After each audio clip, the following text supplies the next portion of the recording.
Buongiorno e benvenuti a questo nuovo appuntamento con l'informazione. Vediamo subito i titoli.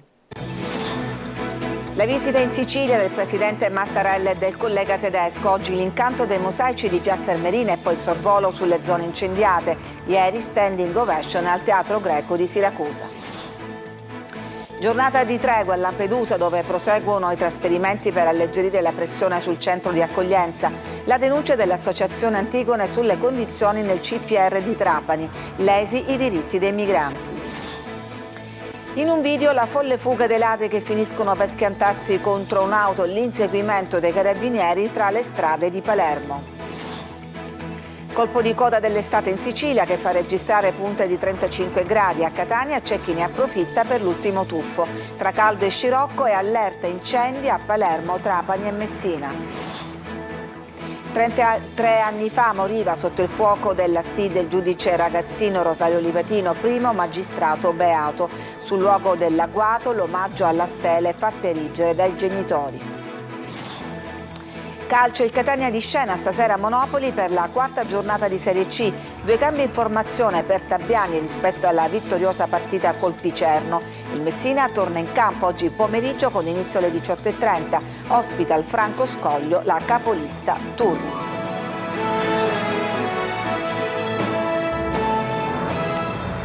In primo piano la visita dei due presidenti. Il presidente Mattarella è stato a Piazza Armerina dove ha visitato la famosissima Villa Romana del Casale, patrimonio dell'UNESCO. Anche oggi al suo fianco il collega tedesco Steinmeier. Dopo il saluto del sindaco Cammarata, l'ingresso nel sito con i suoi magnifici mosaici, testimonianza storica ed artistica dell'epoca imperiale. Le scene di caccia con strumenti ed armi del tempo si alternano a teste di animali di molte specie e si estendono per più di 3.000 metri quadrati. I due presidenti poi hanno sorvolato in elicottero le zone dell'area distrutte dagli incendi. Subito dopo la visita in un centro di accoglienza per migranti, il Don Bosco 2000, dove i due capi di Stato hanno ascoltato i racconti degli ospiti, storie di integrazioni riuscite. E ieri la giornata si era conclusa al Teatro Greco di Siracusa con una standing ovation e lunghi applausi per i due capi di Stato. Francesco Aloi. Gli applausi per Mattarella e Steinmeier. Quando i due capi di Stato arrivano al Teatro Greco, Siracusa risponde così. Italia e Germania unite anche nella cavea del Colle Temenite. Ieri sera la standing ovation è stata non solo per gli attori di Ulisse e l'ultima Odissea, ma anche per i due presidenti. Al termine dello spettacolo il loro saluto al cast.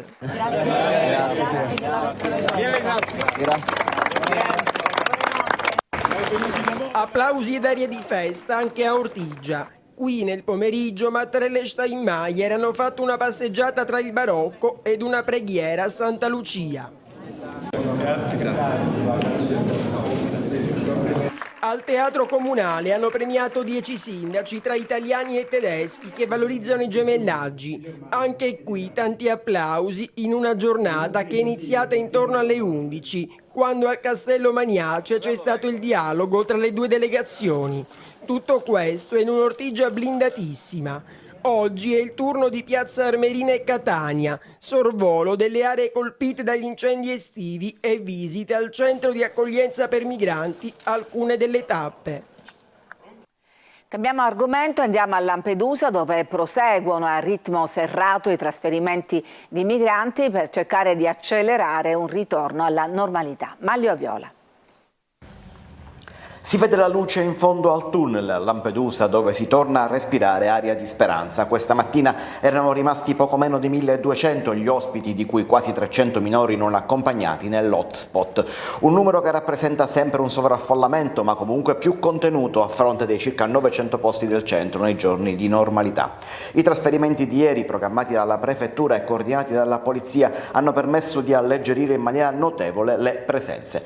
Una normalità che si potrebbe raggiungere già nelle prossime ore se gli arrivi lo permetteranno. Sono 2 i barchini arrivati nelle ultime ore. Da ieri poi stop alle corse straordinarie di pullman per il trasferimento fuori regione. Uno sforzo quello messo in campo, ma costato anche la vita a 2 autisti siciliani. Si terranno domani pomeriggio. Nel frattempo nella chiesa madre di Favara, nell'Agrigentino, i funerali proprio di Alberto Vella, 34 anni, e Daniel Lo Giudice, 32, gli autisti della Party Tour, morti lo scorso 15 settembre sull'autostrada A1 nei pressi di Roma, mentre stavano trasferendo proprio migranti dalla tensostruttura di Porto Empedocle. La Party Tour ha un accordo con la prefettura di Agrigento e si occupa di questi trasferimenti. Il sindaco di Favara, Antonio Palumbo, ha deciso che sarà lutto cittadino per quel giorno. Sulla tragedia c'è un'inchiesta della Procura di Rieti per omicidio stradale e lesioni colpose. 25 dei 49 migranti rimasero feriti nell'incidente. Dagli hotspot ai centri di permanenza per i rimpatri, cosiddetti CPR, arriva una denuncia shock dell'associazione Antigona, secondo cui proprio in uno di questi centri a Trapani vengono lesi i diritti umani, sono luoghi della disperazione. Ha raccolto questa denuncia Tonino De Mana. Si chiamano CPR, Centri di Permanenza per il Rimpatrio, ma per l'associazione Antigone l'accoglienza è più che un optional e la permanenza è più che un inferno. La visita al CPR di Trapani è stata quasi un pugno nello stomaco per i rappresentanti dell'associazione Antigone che, a fronte di una richiesta di sopralluogo effettuata il 16 giugno, si sono visti aprire le porte solo dopo 3 mesi, senza poter incontrare migranti e senza poter documentare nulla, considerato il divieto assoluto di poter filmare. Racconti e testimonianze che può riferire l'avvocato Giorgio Bisagna, uno dei pochi a varcare i cancelli del CPR di Trapani Milo. Letti in cemento, tavoli in cemento, bagni in acciaio, situazioni che stridono con una visione dell'uomo rispettosa dei suoi diritti fondamentali minimi. La prospettiva è di disumanizzare il migrante, regolare e irregolare che sia, criminalizzandolo a prescindere da eventuali reati che abbia commesso. La mancanza di speranza e di certezze sulla permanenza in questi luoghi comporta pericolose criticità. Purtroppo la situazione che riguarda i centri di permanenza per il rimpatrio genera alienazione, genera disperazione. La mancanza di speranza può essere pericolosa davvero. Intanto il Ministero dell'Interno ha avviato una ricognizione per nuovi CPR affidata ai prefetti per individuare nuove strutture idonee, lontane dai centri abitati e facilmente perimetrabili e sorvegliabili.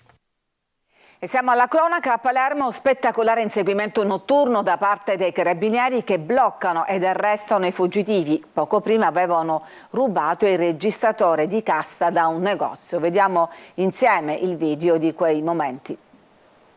Le strade di Palermo come circuiti di Formula 1, ma a sfidarsi non sono potenti bolidi, ma vecchie utilitarie tallonate dalle forze dell'ordine. Quello che vi proponiamo è uno spettacolare inseguimento notturno che vede protagonisti i carabinieri di Palermo e 2 ladri che poco prima avevano rubato un registratore di cassa da un negozio.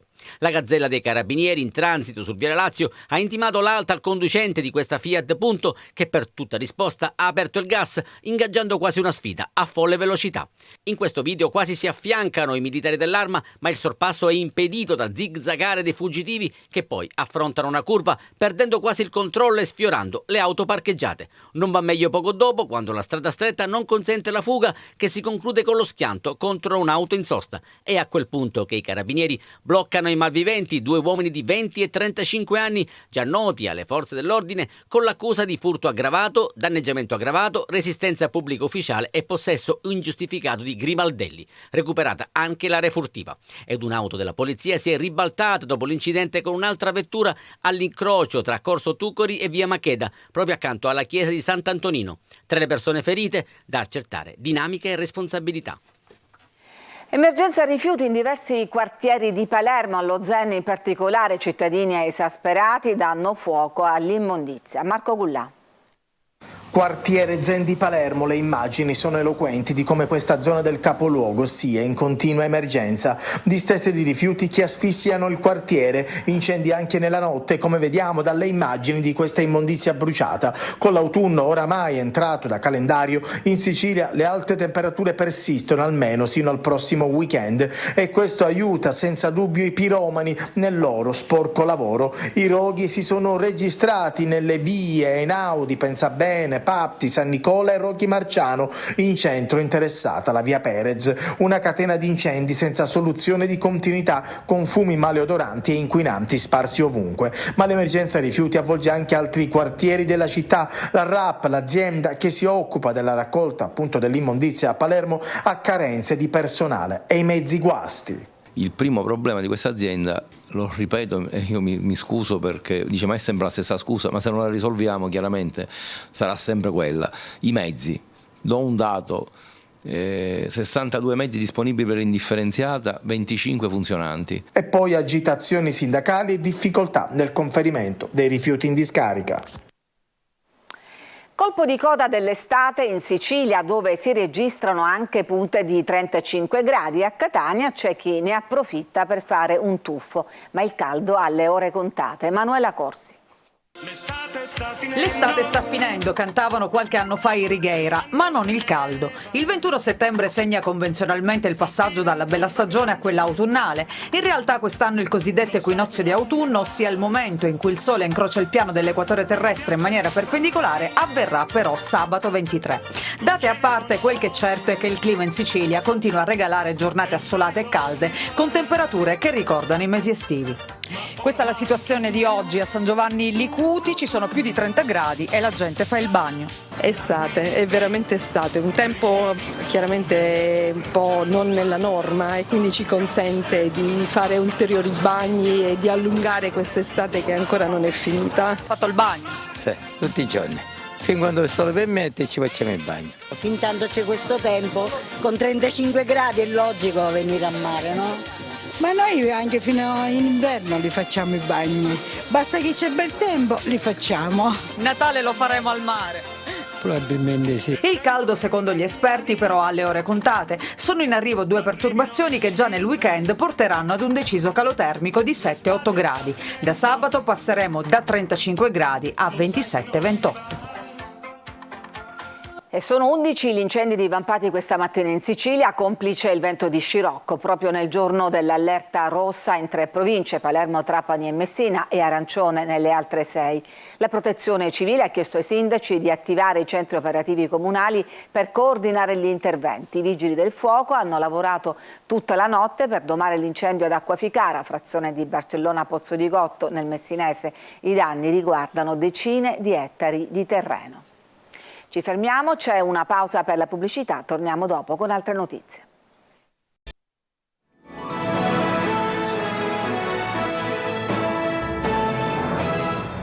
Ed eccoci di nuovo in studio. Oggi è l'anniversario dell'uccisione del beato giudice Rosario Livatino, assassinato dalla Stidda Agrigentina 33 anni fa. Questa mattina gli omaggi alla tomba e alla stele eretta sul luogo dell'agguato. Davide Sardo. Sono trascorsi 33 anni dalla morte del magistrato Rosario Livatino, ricordato spesso da allora come il giudice ragazzino. Aveva 37 anni quando fu ucciso da sicari della Stidda Agrigentina il 21 settembre del 1990, mentre con l'automobile personale senza scorta dalla casa in cui viveva con i genitori a Canicattì andava al lavoro al Tribunale di Agrigento.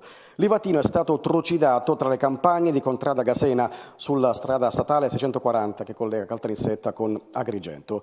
In occasione del martirio di Rosario Livatino, una delegazione del Consiglio Superiore della Magistratura, guidata dal vicepresidente Fabio Pinelli, si è recata nei luoghi della memoria del giudice beato per la Chiesa al 2021 e poi negli uffici giudiziari di Agrigento, Caltanissetta, Gela e Catania. Prima tappa al cimitero di Canicattì per rendere omaggio alla tomba di Livatino. Grande onore per noi del Consiglio Superiore essere qui così numerosi con tutti i consiglieri per ricordare una figura straordinaria di persona che si è sacrificata per il Paese e che è entrato nella storia per la sua grande dedizione, la sua disponibilità al sacrificio fino alla sua morte, quindi è un esempio di magistrato che va ricordato e che tutti noi continuiamo a portare avanti. A mezzogiorno la delegazione si è spostata ad Agrigento per deporre una corona e rendere omaggio al giudice Livatino nel luogo dell'agguato sotto la stele intitolata alla sua memoria. E stasera alle 19 a Catania sarà celebrata una messa in suffragio del giudice Livatino nel santuario di San Francesco all'Immacolata, sede di Giustizia e Pace. Celebrante il francescano padre Liborio Corriere, rettore del santuario. Cresce la voglia di fare imprese e di investire nelle risorse presenti nell'isola dopo un periodo buio per l'economia siciliana, come sta facendo il gruppo Crédit Agricole Italia. Simona Mazzone.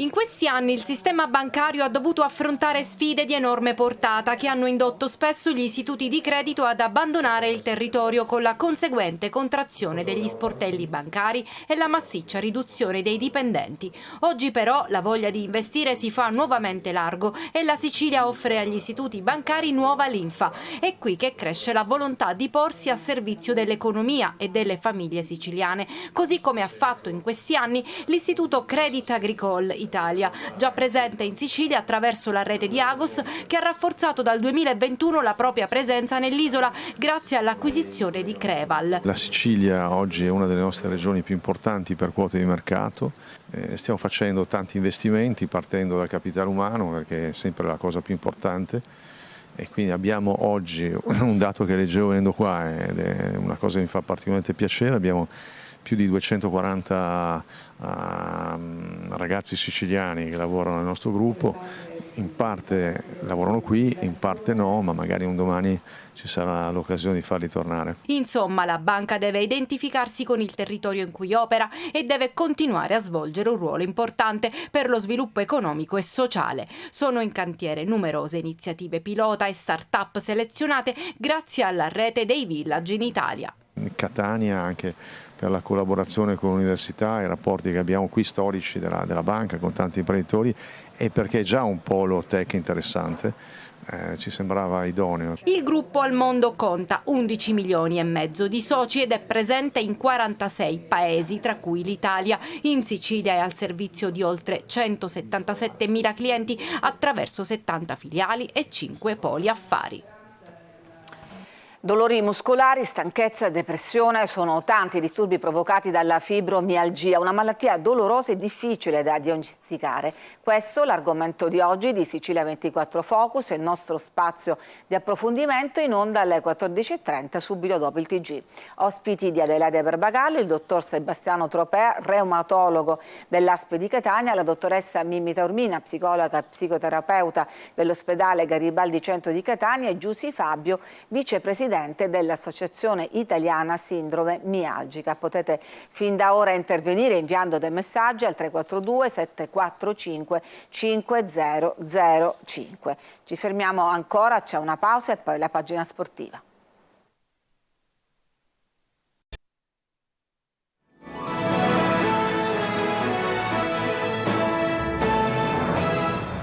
Siamo alla pagina sportiva, il Catania di scena stasera a Monopoli per la quarta giornata di Serie C, primo appuntamento in trasferta per i rossazzurri, 2 cambi in formazione per Tabbiani rispetto alla vittoriosa partita col Picerno. Marco Carli.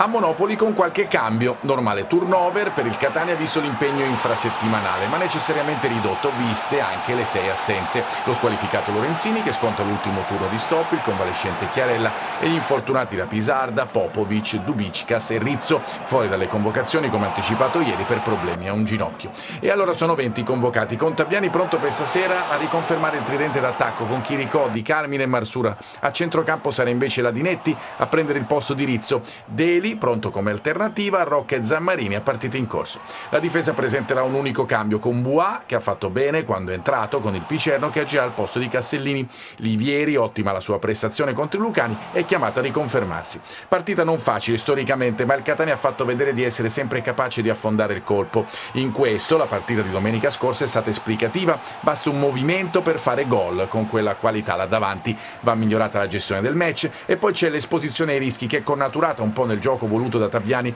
ma su cui si lavora e in questo il tempo potrà aiutare e molto. Aiuterà la causa anche il nuovo centrocampista Zanellato, pronto a vestire il rossazzurro, ma intanto si pensa oggi al Monopoli per continuare a recitare da protagonisti. Al Veneziani, chiuso ai tifosi del Catania per l'indisponibilità del settore ospiti, arbitrerà Grasso di Ariano Irpino, calcio d'inizio alle 20:45. Mezz'ora prima comincerà su Telecolor Diretta Stadio, 3 ore live con prepartita, formazioni ufficiali, racconto del match, analisi e interviste in anteprima nel post-gara.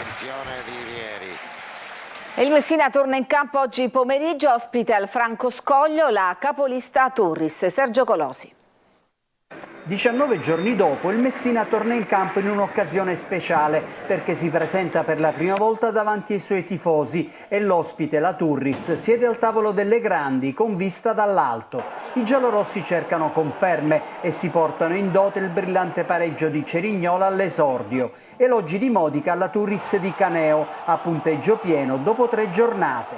Hanno entusiasmo, giocano bene, sono liberi mentalmente e se sono a 9 punti c'è sempre una ragione, quindi complimenti a Bruno, complimenti ai suoi ragazzi, ma noi dobbiamo cercare di fare la nostra, dobbiamo cercare di fare ciò che ha costruito Bruno, entusiasmo, gioia, divertimento. Panchina per Ragusa, Franco sconta la seconda di 4 giornate di squalifica. Novità dall'inizio nei 3 reparti, Manette in difesa, Firenze a centrocampo e Plesce in attacco che punta a riscattare la stagione di Avellino. Siamo molto fiduciosi nei nostri mezzi, certo che incontrare la Turris in questa parte di stagione dove sta molto bene non è molto buono, dai, però noi dobbiamo essere consapevoli dei nostri mezzi e andare avanti per la nostra strada. Turris senza il capitano Frascatore squalificato, che aprì la goleada campana nello spareggio salvezza di 6 mesi fa. Oggi lontano ricordo per la capolista,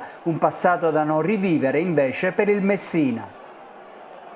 Ed è tutto per questa edizione, vi lascio adesso al nostro approfondimento dedicato alla fibromialgia. Grazie per averci seguito e a tutti un buon pomeriggio.